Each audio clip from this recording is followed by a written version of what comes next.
Sabe, a verdade por trás de um famoso veredito da Bíblia pode ser encontrada não só em textos antigos, mas, literalmente, na Terra.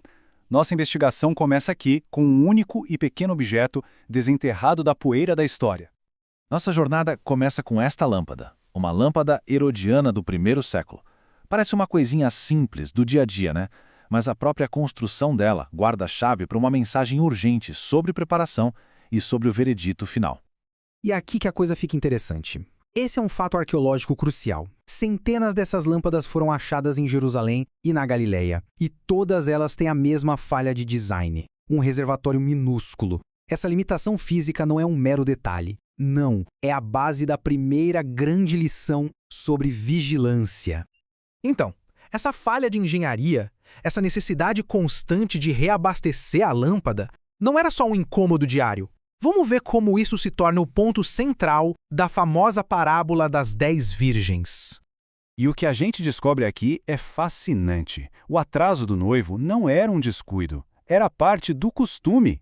As negociações do dote podiam se arrastar por horas, tornando a chegada dele totalmente imprevisível. E no meio de tanta incerteza, a única coisa que importava era estar pronto. Então, o ponto principal é este. As virgens chamadas de insensatas não eram más, elas simplesmente não estavam preparadas.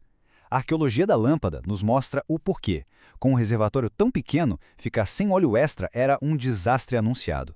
A lição não é sobre moralidade, mas sobre a urgência de estar espiritualmente pronto. Bom, a primeira parábola nos ensinou sobre a urgência do tempo.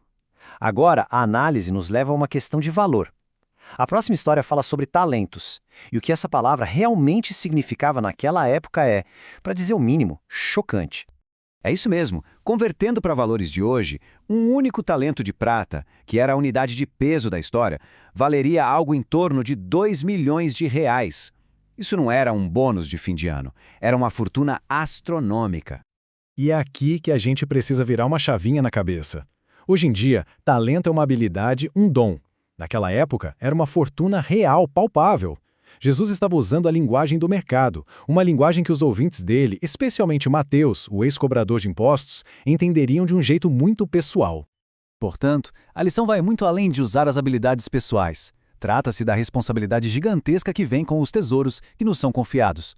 A graça de Deus nessa parábola não é um presentinho, é um investimento de valor incalculável, que exige uma gestão ativa e fiel.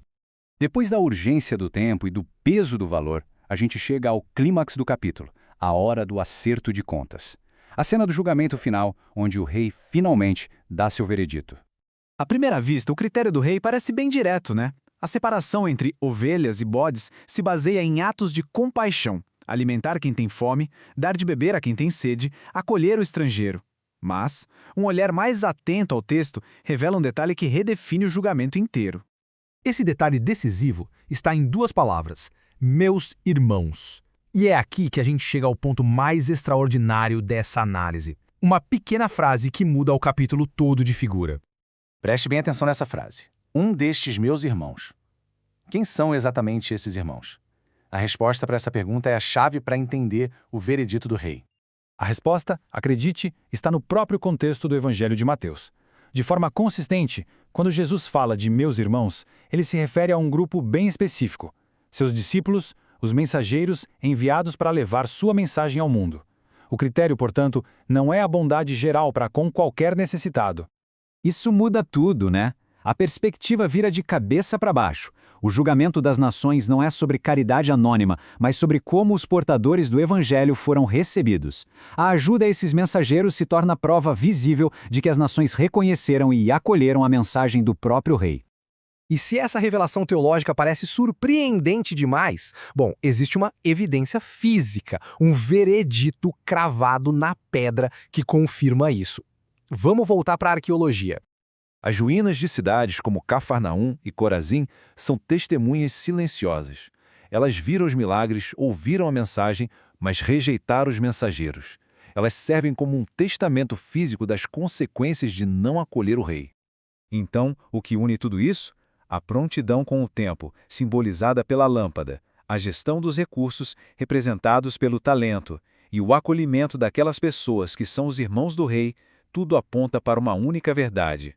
O único investimento que sobrevive ao teste do tempo é aquele feito no reino e em seus mensageiros.